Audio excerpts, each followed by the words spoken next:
to continue discussions like the discussion we have today. And today I'm very excited to invite Andrea to come and talk to us about her new book. But just to mention, and this is not the first time we've had Andrea with us. Andrea spoke with us at our 10th colloquium on generative AI in 2023. So we've been speaking about this for quite a while, but Andrea just had we just got a few words from Andrea in that colloquium. So I'm going to put it in the chat function for you to go and have a look and look at the video and the podcast from that. All of the reactions and emojis are open today. If you like what Andrea is saying, please give us a thumbs up and give us a clap, give us some feedback. Please let us know where you're from in the chat function. Let us know from around the world where you are joining us from today. And if you have any questions, they might get lost in the chat. I will try and pick them up. But if you have any questions for Andrea, please put them in the Q&A. And then for those of you who are seeing the questions on the Q&A, please can you uptick them for me so that we ask the ones right at the top that most people are interested in. So lovely having everyone here today and really lovely having Andrea here today. And I'm going to start off by asking Andrea to please tell us a little bit about her book. I know it's a sneak preview. In fact, it's a sneak preview. But who goes about writing a book? And this is not your first, Andrea. Tell us a little bit about it, please. Oh, thank you so much, Carolyn, and really great to be here, back with you, chatting about my next book, which, as you say, is a sneak preview because it won't be out till very early next year. But we are in the stages of production and everything is moving along nicely. So really appreciate this invitation and appreciate everyone around the world starting to tune in here. So let me give you a little background. I think it always helps to put context around why somebody does something. And so I'm going to tell you a little bit about my background and how it's fed into my writing a few books in the last decade or so. So my background, I grew up in Europe, Spain and Germany, came to the US when I was in my late teens. And I've always had a passion for governance and democracy. Those are the two themes of most importance to me. My mother grew up in Nazi Germany. I grew up in Franco Spain. And then I was really interested in how democracy gets built. And I wrote my PhD. I did a PhD in political science on Spain's transition to democracy. And it was the beginning of a big movement around the world, as we all know, of new democracies emerging in the 80s and the 90s, even the early 2000s. Now we find ourselves in a slightly different era, I think, where there's a lot of threats to democracy and to governance in general. But getting back to my background, I became a lawyer on Wall Street first, so that was an interesting experience for me for a while. And then I became a general counsel to a couple of different companies, and I expanded my portfolio to do things that I was much more passionate about, which was certainly governance or corporate secretarial work, risk, crisis, the whole corporate responsibility, sustainability space. Ethics and compliance was a huge part of what I did for the companies that I worked for. I worked for 4 companies over 18 years as a senior executive. And then I started my own business about a dozen years ago, doing what I did on the inside that I had a real passion for, which was the governance, sustainability, ethics and compliance, and providing strategic risk and opportunity advice to companies and boards and some nonprofits as well and government agencies. So that's what I've been doing for the last dozen years. And my sort of through line is that I think it all begins and ends with good or bad leadership. And governance is a hugely important part of this. And I know I'm speaking to the Good Governance Academy audience and to you, Carolyn, who devote yourselves to this. So I'm sure this resonates. And so my thing is, if board members don't get it and don't do the right thing, and if boards don't understand what's happening, and the context, the situational awareness of what's going on around the world as it impacts them, if they're not doing those things, they're not serving their shareholders or their other stakeholders. So to me, that's kind of the through line of everything that I've done. So I spent a lot, I love to write. I was sharing with Carolyn earlier that the reason I write so much is because that's how I learned. So by giving myself a challenge, I then sort of go into these things and start understanding them better. And then I love to share what I've learned with others. So that's kind of my personal view on why I write. So my first book was my Spain's Transition to Democracy PhD dissertation. It was converted into a book.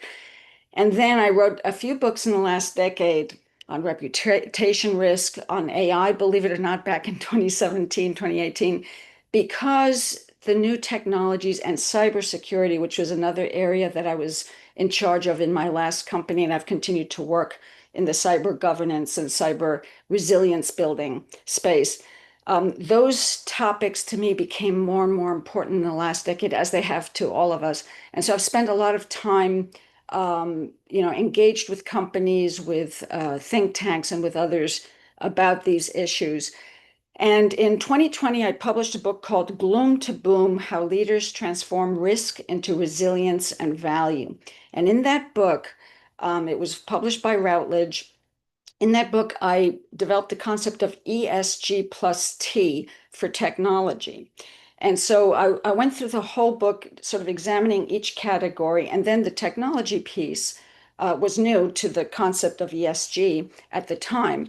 And I kind of approached it in the same way that I approached the environmental, the social, and the governance, which was to look at the issues, the risks, the opportunities, and then help, board members and others think about how do we get our arms around this. These are interconnected issues. They're important issues to our businesses, to our shareholders, to our stakeholders. So that book came out, and that was a very helpful sort of next step for me. But I continue to write a lot of articles. So I'm always writing. I'm writing for various different publications, Diplomatic Courier, NACD Directorship, the WEF, World Economic Forum Agenda. So I've written a lot, and I'm constantly gravitating to two important themes. One is, how does new technology, and especially exponential technology, factor into everything we do? And it's now just explosive. So hence the Pandora, which we'll talk about in a minute, the use of the word Pandora. And the other set of themes that I'm really interested in, goes back to my political science background, I guess, is megatrends. So I've written a lot about megatrends, and it's incorporated into both Gloom to Boom and my new book. I always set the stage with what's going on around us. And I have 5 megatrends. One of them is technology oriented.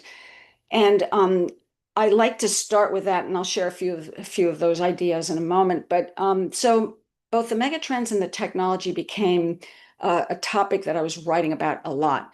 So lo and behold, I wrote a piece for Directorship Magazine, NACD, back in the summer of 2023, 2 years ago.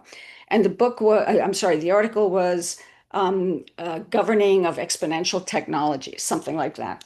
And a prior publisher of mine, who's become a friend, who was at a different publisher when she published a book of mine back in 2017, she just, cold emailed me and said, "Would you like to write a book about exponential governance of exponential technologies?" And I said, "Hell no," because writing a book is a painful process, but ultimately a really great sort of endeavor. So long story short, she's with Georgetown University Press. It's the most prestigious press that I've dealt with so far, and really a joy to work with them. And we're very much at the end of the whole thing, which is really great, except for marketing and, all that other good stuff. And so it's been a very rigorous process. I've had peer reviewers. I've had friends who are science-based people who have looked at it. So I feel like I got a lot of great feedback in the process to make sure I wasn't going to, mess anything up, because I'm not a technologist, in case people are wondering. I'm not a mathematician. I don't have those kinds of, brain cells, so to speak. What I have is sort of the systems thinking, thinking about society, politics, technology as it intersects with governance.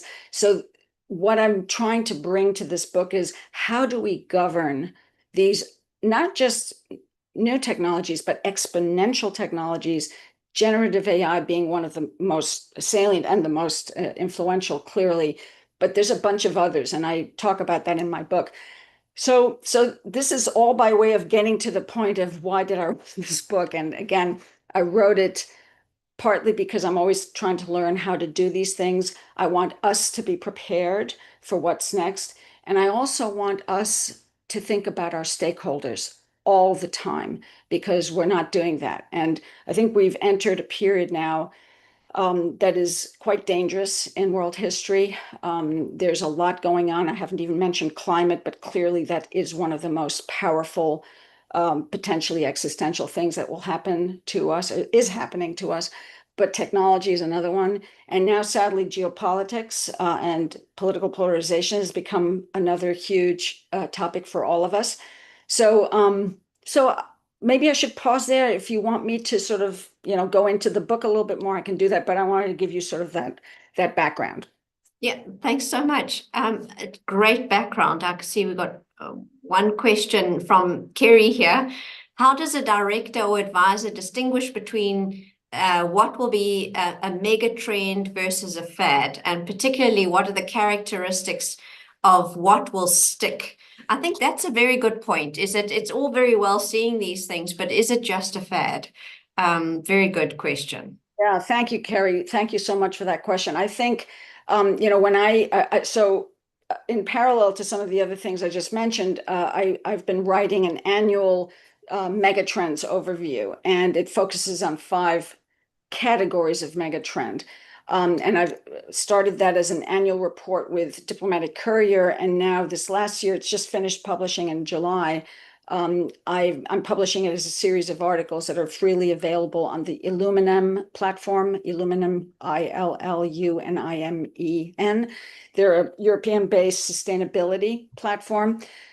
And they have great articles and they summarize a lot of the things that are going on mostly in sustainability. But so I have 7 articles that I've published there. One introductory. Sorry, and Andrea, I can't find it. Illuminem. Let me write it down. Illuminem. And you can Google that. There you go. Okay, great. And then I'll share it. Yeah. Thank you. Introduction, conclusion, and then 5 megatrends. And I've always been consistent about the megatrends that I look at. I consider them to be multi-year, large-scale, global phenomena, but we have to understand them as they intersect with our footprint, whether we are people, global citizens, professionals, organizations, companies, NGOs, all of us are affected by technology. That's one category, sort of the exponential technology. I call it this year exponential technology unfettered. And it reflects the fact that from a regulatory standpoint, the EU has been doing a lot. The US has just decided not to do anything for regulation of AI. We have, China doing its own thing, of course.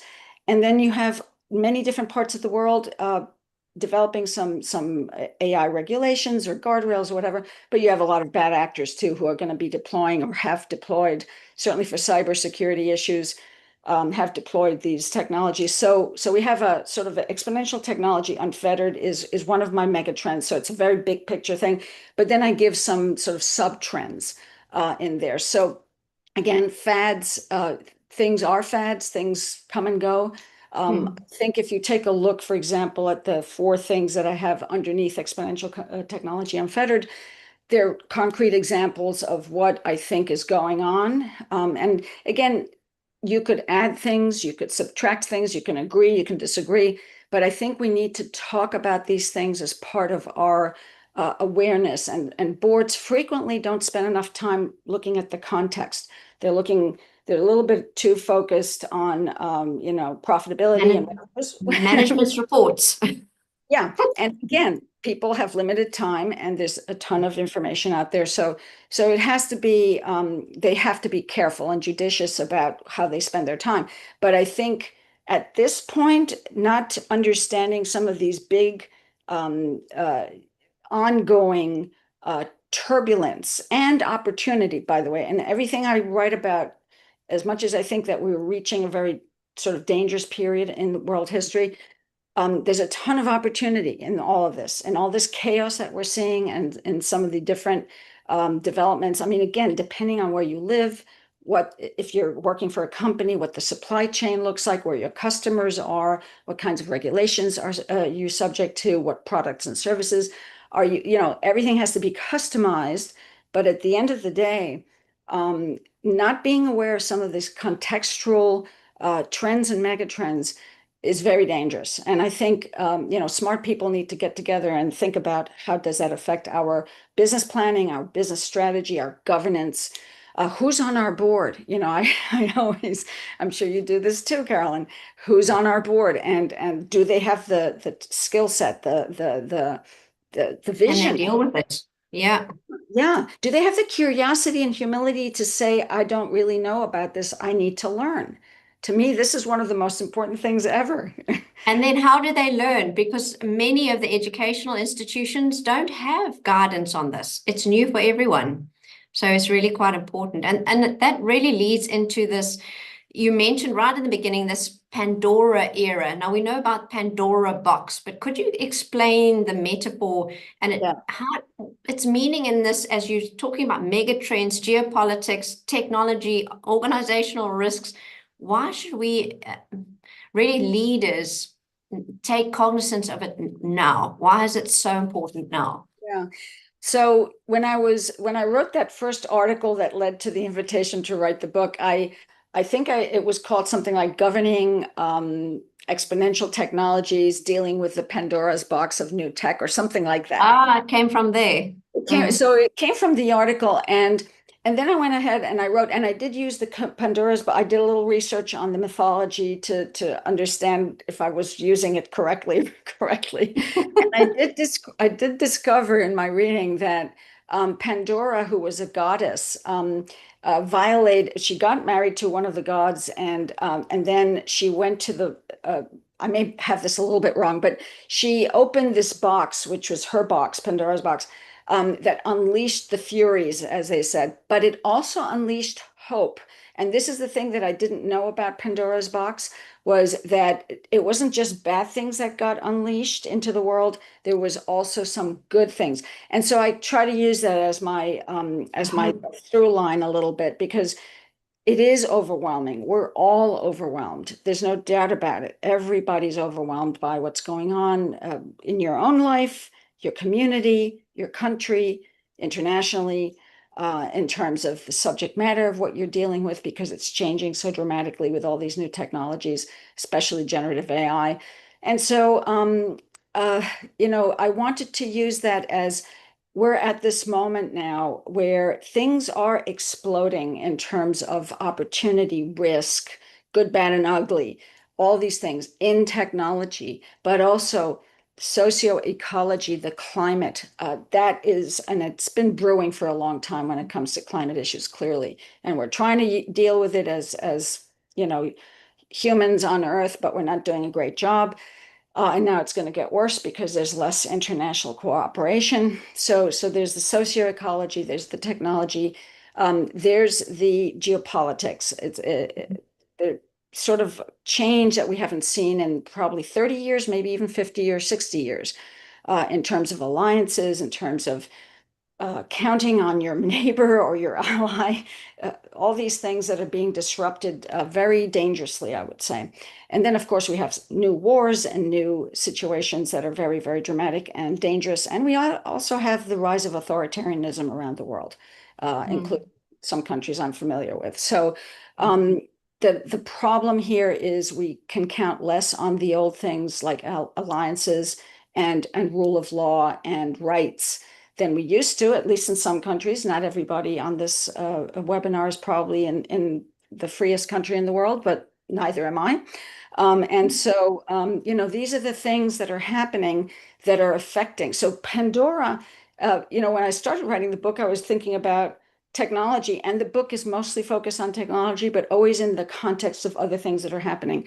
Now I think it's actually applicable to a variety of things.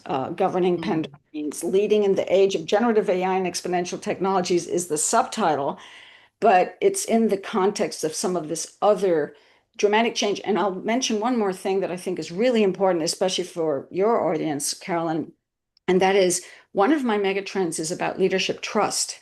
And leadership trust, as we know, has been declining all over the world for the last decade or two. There are a number of different surveys and studies that are being done.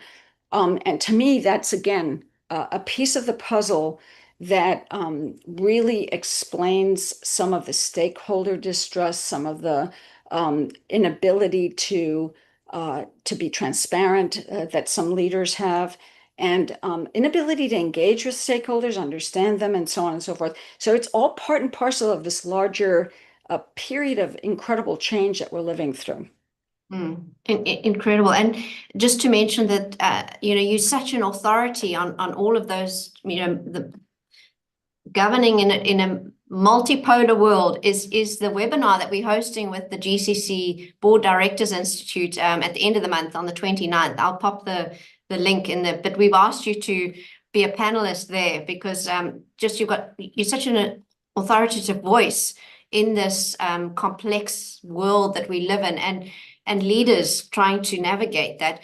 So you wrote the book. Is this a book that, we could recommend to our leaders? So as a company secretary, or as a CEO, would I say, look, I want every one of my board members to read this so that you can understand the world that I'm having to deal with, on the ground. What is the structure of the book, and does it lend itself to that?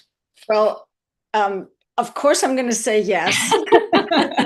So thank you for that softball, but I like to be honest and transparent. So that's who I wrote the book for. I write these books for everyone who's interested, but at the end of the day, I'm most worried about leaders and board members who are not properly informed and properly broad in their thinking. Frequently, they'll be, focused on their very important but very limited world.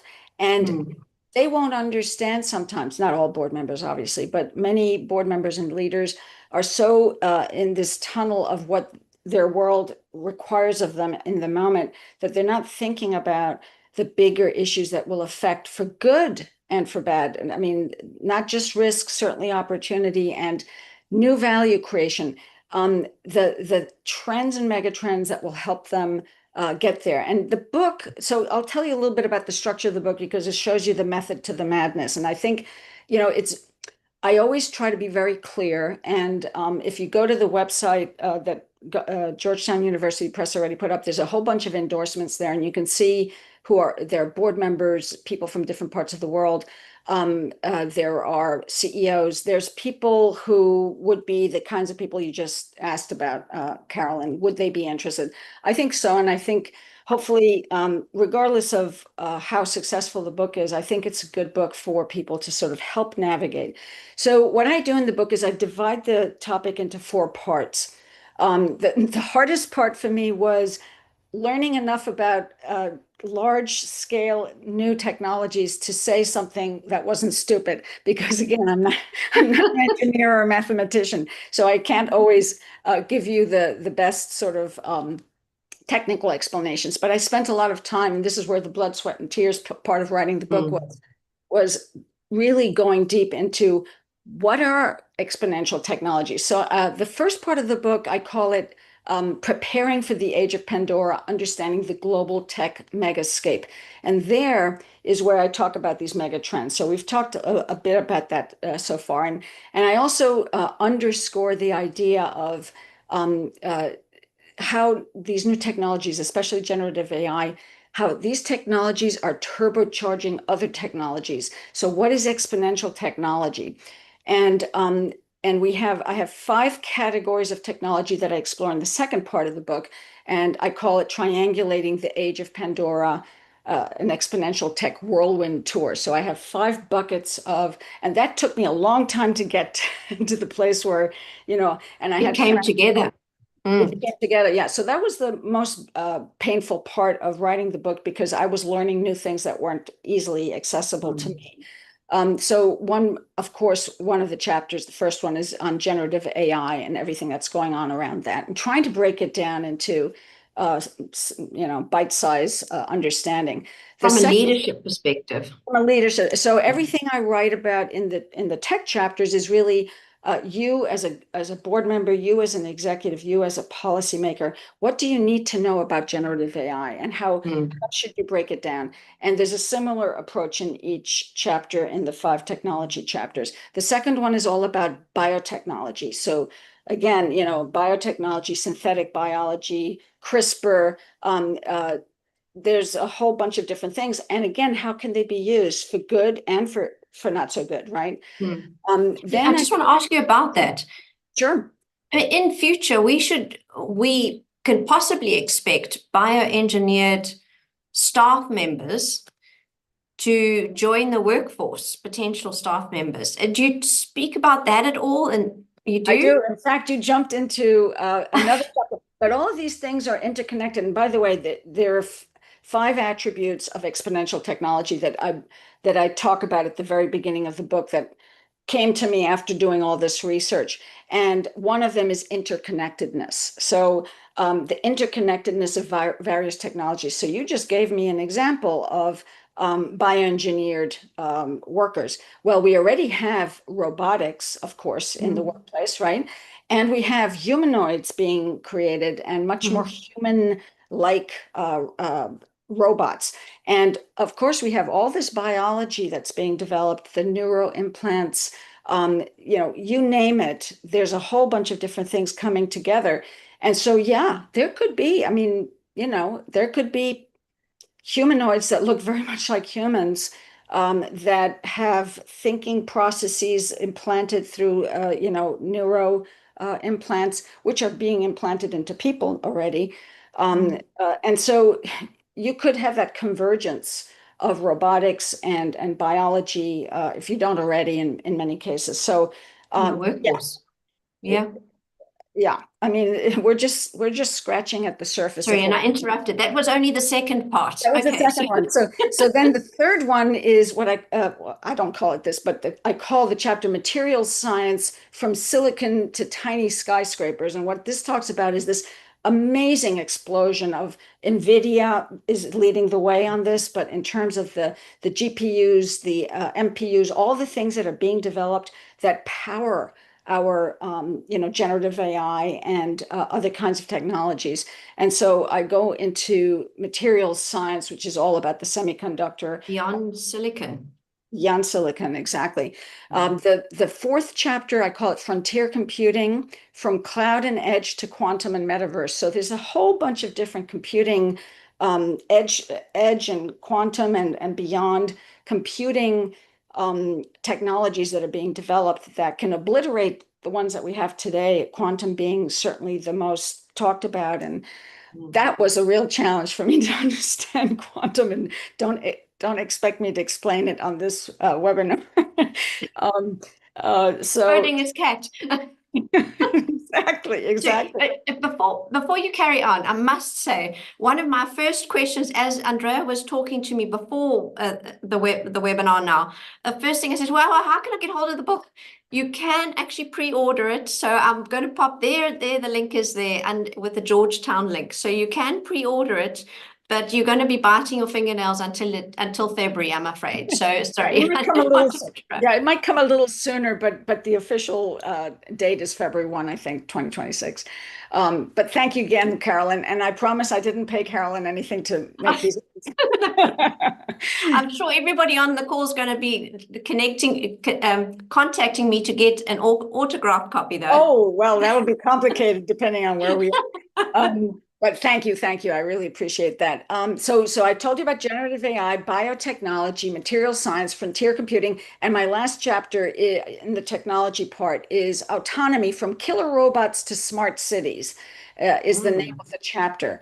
And that kind of addresses some of the things that are going on with robotics, with autonomy. And of course, if we just look at sadly, some of the war theaters that are taking place around the world right now in the Middle East, in Russia, Ukraine, we're seeing the convergence of autonomous drone technology, yes, cyber, AI-driven decision making that's being done autonomously to a certain extent, all kinds of gadgets that are able to perpetrate, military or police kinds of activity. We ain't seen nothing yet, sadly, and they're seeing it in some of these, like in Ukraine and Russia and parts of the Middle East. They're seeing the direct impact of this. I sadly think that this could be used by criminal gangs and for national security reasons, by enemy nations in other countries, just for the heck of it. So anyway. And you can 3D print anything these days. Well, exactly. Yeah. And just to give an example of what you're saying is, so I'm not going to mention any sides or anything, but a truck driver was driving along, and unbeknown, he had a big container on the back of his truck, and he was going from point A to point B. And unbeknownst to him, as he was driving along, the truck, some trigger went off, and the top opened up, and all of these drones flew out, and they went and obliterated a strategic site. Wow. Truck driver knew nothing about it, carried on driving, didn't know what was he was just employed to be a truck driver, and here he was weaponized. So this is the kind of dirty tactics that is actually starting to happen. So and drone warfare is really, because these are kamikaze drones. You can 3D print anything, so they just go in and they kamikaze it. And to add another possibility to that particular scenario, there was probably a server farm run by some semi-innocent person. There was a woman who was just arrested and convicted in, I believe it was in Nevada, for running a server farm that allowed North Korean IT kinds of people to pretend to be either Western or American or, what have you, and get jobs online with major corporations in the United States. And I saw that in the press. Yeah. There were like 50 computers in her house, and she knew she wasn't doing the right thing, but she didn't know that it was North Korea using her computers to get into, Fortune 500 companies. So yeah, and that truck driver, the drones, there's probably something like that in the background too, where people's computers are being hijacked for purposes of. Well, there was a very well-recognized African university that installed a very, very powerful computer, but then didn't have the skills to effectively secure that computer. And that was also being used by bad actors with its tremendous computing power.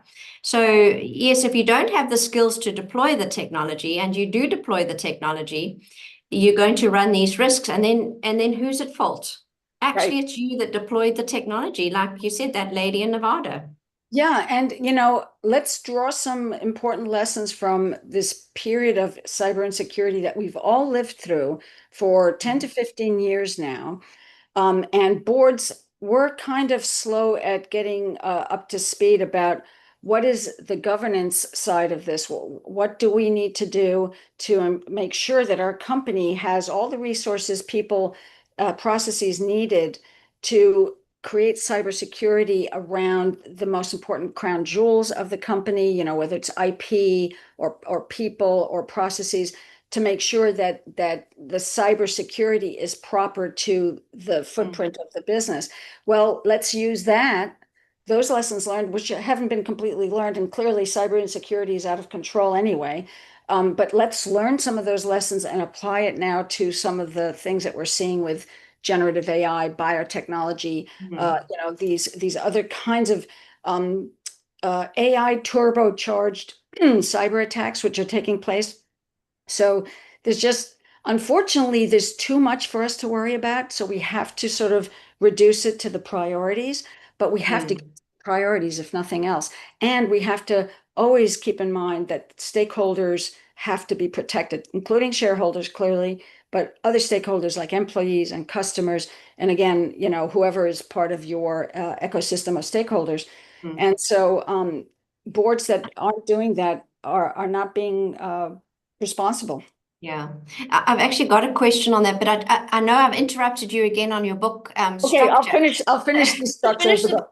Okay, so I start with context, then part two Mm, is these five technologies, and then part three is sort of the heart of the matter. It's what I call the exponential governance mindset. And I have five elements of the exponential governance mindset, which kind of talks a little bit to what I just said about let's learn lessons mm, from cyber insecurity. And really, I try to be very intuitive and very direct and clear about what I'm talking about. And these five elements start with leadership. They start with creating a 360 tech governance in your organization, talking about how does the board, how does management, how do the frontline IT and other experts work together in a unified way in their organization to deal with the sort of the life cycle of technology. And this is a huge challenge. And I try to make it sound, straightforward, but I've worked in four major companies and I've also consulted. And this is always a point of weakness of not having a sort of a holistic 360 governance that applies at every level. The top looking down, the middle doing all the work, and then, of course, the experts, the frontline IT workers being able to be, equipped properly with the tools and the resources they need. And of course, we know there's a worldwide shortage of cybersecurity experts and workers. So let alone some of these new technologies. So it's a struggle, but we have to sort of get that holistic leadership that looks at technology governance and governance as a holistic 360. So that's mm. the first element. And there's a lot of detail in there. But just an example of that, I saw the other day. It's with kids. So you send your kid onto the rugby or the football field, and they get completely beaten up. And you go, well, why did you get beaten up? Why haven't you got, well, I haven't got a scrum cap, and I haven't got a this, and I haven't got a this. Well, why haven't you got that stuff? Why don't you tell me? No, Mum, you're supposed to know that I need that stuff. And that's really the leaders. And Yeah, actually, the leaders need to tell and need to guide and need to, well, have you looked at this? What about, they can always say, no, I don't want a scrum cap. It makes me look funny or whatever it is. right, right. Then they got the choice. But, just to provide that guidance from the leadership side and provide then the resources to be able to use it. And that's exactly what you've said. I love that. What a great Business example. going in and being beaten up. Yeah, and I have another example from my own experience. I was general counsel of an electric power company that did business all over the world. And one of the places we did a lot of business was Latin America, and we bought up a lot of privatized generation and distribution of electricity. And these assets in several different countries were very dangerous. People were dying, there's a high accident rate, and so on and so forth. And our board of directors, this was an American company, mandated that we have safety and security and environmental compliance the same as we had in the US in these new power stations and distribution facilities. And we were incentivized through our bonus structure to bring it up to speed. And boy, did we go out and it was a good thing to do, of course, but we were incentivized by our board of directors to go out and do the right thing. So very similar to the mother Yeah. giving guidance to the child. Again, we don't want to belittle people as children and parents, but the point No. is guidance is necessary, governance is necessary. So do you want me to keep going or do you have Yes, something? please Yeah. keep going. Okay, so that's If anyone element has any one. questions, please just pop them in the chat or in the Q&A. Absolutely. My second, so leadership is the first one. The second one I call ethos. And here I'm talking about embedding responsible tech culture. And this, my background in ethics and compliance and risk management always makes me want to, make sure that there are the right kinds of processes within an organization to allow a robust speak up culture, to allow for people to have venues to bring problems and concerns and issues, not just whistleblow, Concerns. concerns, questions. And We think about whistleblowing. Whistleblowing is big stuff. And oh, I don't want to, whistleblow because I need to have evidence and I need to, but just the ability to raise concern. I'm worried about this. We don't And see that a lot. if you have a good set of processes in place, it won't get to the whistleblower stage because the concern was addressed and didn't fester and become a big risk, right? And so good ethics and compliance practice in the old-fashioned sort of traditional way is that you have all the sort of bells and whistles of letting people bring their issues to their supervisors, to other experts in the company. If there's a problem on the factory floor, or if there's a concern with an accounting process, whatever it is, that you can raise these issues without fear of retaliation. This is one of the most important things, I think, in any kind of organization. And when that doesn't work, all things break down, and then you have the festering issues that become much bigger, and then you have the whistleblowers because they weren't able to, bring it. yeah. And when the board and the senior executives are not paying attention to how this happens, because they're so focused on bringing in the quarterly revenue and the profitability and so on and so forth, they're horses with blinders, walking into a potential crisis or scandal at some point because they haven't been. So extrapolating from that sort of model, my ethos chapter, it really talks about how do we embed a responsible tech culture into our organizations. And I talk a lot about some of these interesting examples we've seen in the news, the whole OpenAI saga on governance, which I wrote a few articles about that a few years ago. They've had serious governance issues throughout, and they continue to have a very, so I talk about that. I talk about there's the whole culture, the tech cultures that are warring out there, the accelerationists versus the doomers. And this has become even more sort of amplified in the last half a year or so, with the Trump administration giving a seat at the table to a lot of these, what I call the techno-broligarchy. Oligarchy, I love it. That's what I call them in the book. I actually lifted that from someone, but it's basically it's the guys in Silicon Valley who are billionaires and who are basically at the forefront of inventing, financing, deploying a lot of these things. And they're all guys. They're mostly white. And they're billionaires. So, and they are now getting major seats at the table. And that's why we don't have AI regulation federally in our country, in the US, where I live, because the Peter Thiels, the Elon Musks, the Sam Altmans, they all have a seat. Elon maybe is less of a seat at this point, but Yes, now. yes, now, but a huge influence. And there are some people within the White House that are part of this group of people. David Sachs is a PayPal billionaire who is the AI czar and the crypto czar at the White House right now. And so the influence they're having on American policy, federal policy, is huge. And that counts a little bit for what's going on. So this is part of this cultural picture that we have to understand. And they're the accelerationists, basically the people who want unfettered development of technology, crypto, as well as AI and other things. And they're getting all these big contracts from the Defense Department and other government agencies. So and I'm focusing on the US, but there are other parts of the world where there's this continuing cultural, I wouldn't call it a clash, but on the other side of this culture are what I have three groups of people. I have the tech masters of the universe, who are these people.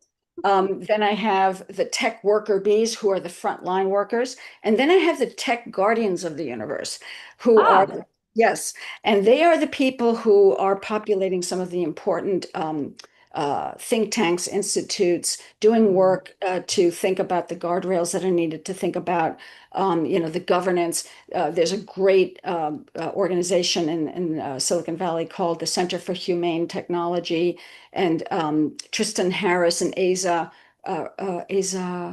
Rat, I can't remember his last name altogether, but they were the guys who shone a light on social media's issues back 10 years ago. They were part of this Social Dilemma documentary that was done. Yes. And they continue to do work on shining a light on generative AI and some other things that, in terms of how do we create, and they're considered the doomers. They're not the doomers. They're the people who want to create rails. Yeah.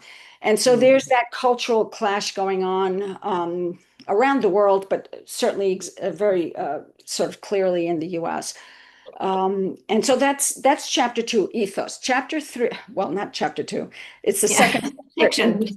yeah, the second element. The third element is what I call impact. And this basically the subtitle of it is integrating stakeholders into the tech loop. And many of you have probably heard about integrating humans into the tech loop. I'm talking about how do we deal with the many stakeholders that any organization, any agency, any NGO company has. How do we integrate their expectations, their needs, their perspectives into what we're producing for them, whether they're actual products or services. And so it's all about that sort of impact lens, sustainability lens on how do we deal with our stakeholders when it comes to for example, making sure that either technology that we're buying, algorithms, software programs, whatever, or that we're developing internally, how do we make sure that the data is clean, that the data is quality? And how do we make sure that we've tested and rep tested and done whatever we have to do to understand the products we're creating?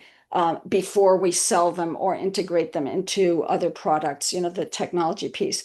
So it's all about that. And I have a number of examples there. So it starts with leadership, it continues with culture, then it goes into how do we deal with stakeholders. The fourth element is what I call resilience. And the subtitle there, it's a mouthful, but I want to say it, deploying poly-risk and poly-crisis preparedness. So don't say that, I won't say Preparedness. that too won't say that too fast. But I call it resilience, but then the elements of what I deal with there are that we've all heard the polycrisis term probably. Came out of a couple of decades ago, somebody came up with this idea that there's multiple crises taking place at contiguously or even simultaneously. And so I totally agree with that. And I think we've gotten way more into that period of polycrisis. But then I came up with, while I was writing, and I've done a lot of risk management, but came up with this term, and I have a nice little picture that ChatGPT, DALL-E helped me draw, of what I call polyrisk. And it's basically multiple risks interconnecting and overlapping and multifaceted. So it just creates this image of complexity, of overlapping complexity. And an example, I mentioned it earlier, is geopolitical risk, Russia, Ukraine, cyber risk, all the different things that happen because of the geopolitical risk, and then automated drone technology deployed on behalf of the parties, right? And so this is a poly risk. It's a very complex set of overlapping risks. And we have to think about our world more in that sense than in, oh, we have a little environmental risk over here and we have and that's why we need smart people thinking about this stuff and doing things to address this stuff. So that's, in essence, a very big chapter that talks about the EU AI Act, other jurisdictions. It talks about a lot of different things to get us to think about this in a coherent way. Resilience building being the ultimate goal, right? You know what your risks are, you know that there are multi-crises, get ready and have the right processes in place to address. And then my last element of the exponential governance mindset is what I call foresight. And that's really about how do we unleash a future forward, future ready business strategy that includes the tech piece. And so it's all about revenues, it's all about profits, but in a sort of a thoughtful way. It's not about, oh, let's invest in this thing because it's a fad, right? The words we used earlier. Let's do it in a thoughtful way that brings into account the situational awareness, the context, that brings into account the risks, the opportunities, that brings into account thinking about how it impacts our stakeholders. And then how do we create new value creation, new products, new services? There's so much opportunity right now. So there's, a lot of good. I mean, one of the big paradoxes for me of our time is here we are with these really serious climate issues and One of my mega trends this year, by the way, I call it socio-ecological polyrisk and tipping points rising. And scientists are looking at these climate tipping points, which if we go over some thresholds. uh, Yeah. all hell will break loose for the neighboring populations. So Andrea, you mentioned right in the beginning, and you're touching on it now. Pandora's box unleashes all of this overwhelmingly negative, but also this hope. So yes, and that's the opportunities you're speaking about now, is how can boards actually navigate and just be aware of the negativity and find opportunity. And you were mentioning now in climate, there are opportunities available, and in AI, there are opportunities. absolutely. I mean, the technology and climate, this is what I was saying, the paradox. We have this socio-ecological mega risk, and yet there are so many technologies but what's missing, and I just wrote a short piece that'll come out next month when UNGA happens, the UN General Assembly and Climate Mm. Week. There's a piece I wrote about how how we have this amazing opportunity to address climate issues from a tech standpoint, and we're squandering it because of lack of governance will.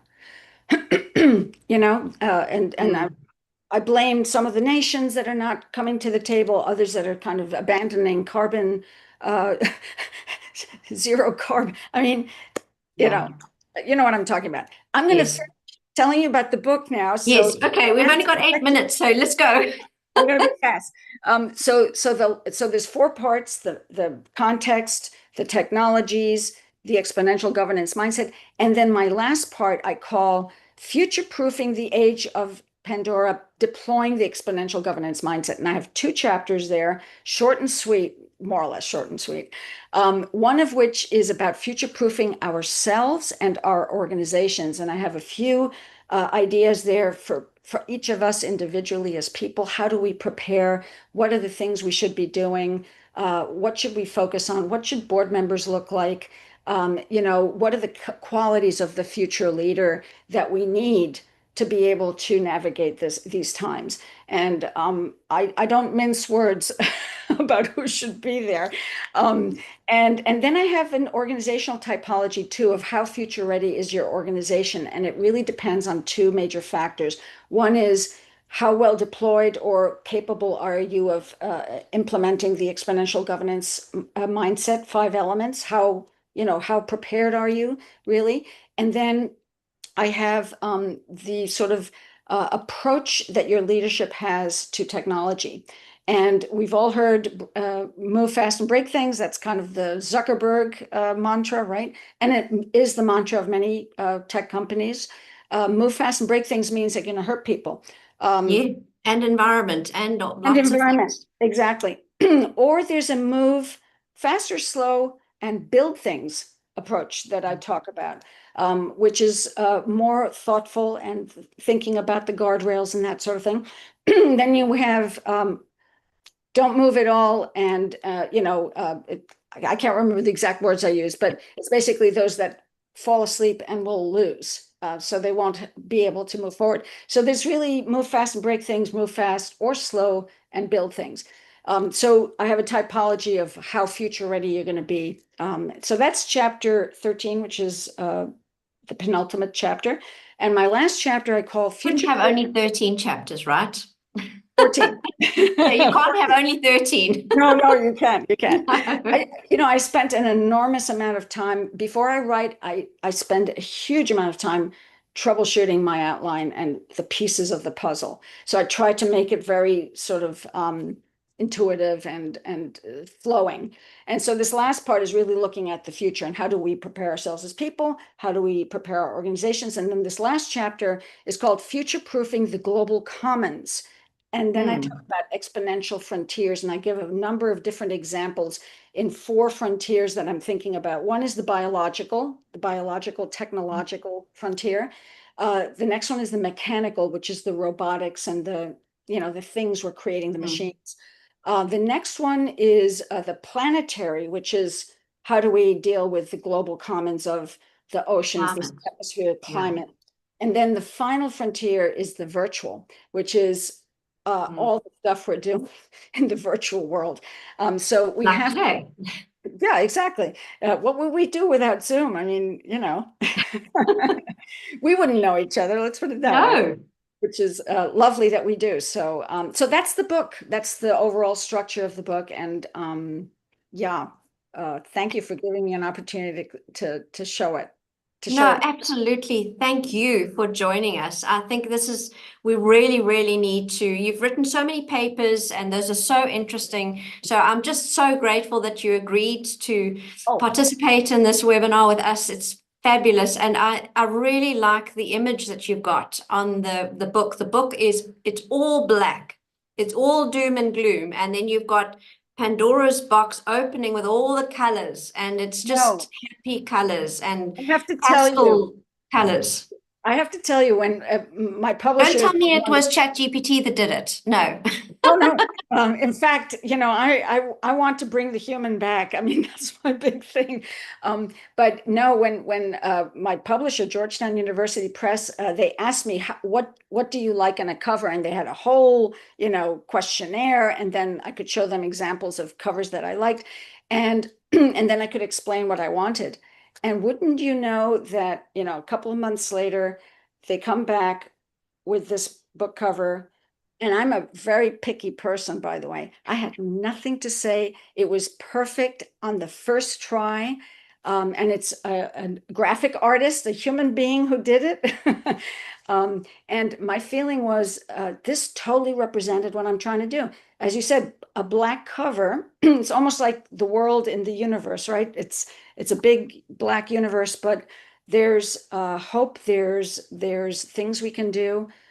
We need to persevere. We need to be resilient. We need to be prepared. It's all the stuff that I'm trying to say to people through the book. And yeah, thank you for the opportunity to talk about this, because this is the first time I've had this conversation about the book. The sneak preview. Super sneaky preview. Yeah, that's right. So thank you, Andrea. I've put the link of the registration site, your registration page. We are going to update it with this recording, with the podcast summary of this recording, with frequently asked questions. We're also going to have a 7-minute overview. But also I'm going to load the Google Notebook language model comes up with a study guide. And the study guide asks, yes, it's amazing. And it gives you leading questions to be asked on the subject. So I will add those in there, because I think these are questions that will lead people to go, I need to know more. I need to hear more. I need to read the book. But besides that, I need to hear more from Andrea. So to everyone online, Andrea will be back with us on the 29th of August. Please do register for that webinar. I think it's 28. Yep. Sorry, yes, I'm right. I'm wrong. Let me go back to that. 28. That's like 5:30 a.m. my time. So I'm sorry. Wake up on the wrong day. So let me just pop that link in there, where we are talking about governance in a multipolar world. And there we've got a panel, and it's really coming out of the GCC countries. So I don't like to, Middle East is such a colonialist term, but coming out of the North Africa, Asia kind of communities, that this is something of real importance to them. And it is to all of us. So we're really looking forward to welcoming you to that webinar as well, Andrea. Thank you so much for your time with us today. Thank you everyone for joining us online, and we're looking forward to seeing you next time. Thanks, Andrea. Thanks, everyone.